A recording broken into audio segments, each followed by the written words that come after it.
Back to the mainland, where strong winds in Oklahoma damaged the world's tallest Christmas tree. All right, check this thing out.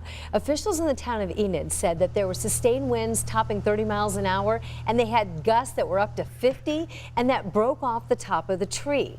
This tree, as you're looking from above, perhaps from a drone shot here, is massive. It's nearly 140 feet tall. So how tall is that, you ask? Well, let me tell you some context here. In comparison, the Rockefeller Christmas tree is 79 feet tall. Oh, that's all? Yeah, and the one at the White House is less than 40 feet tall.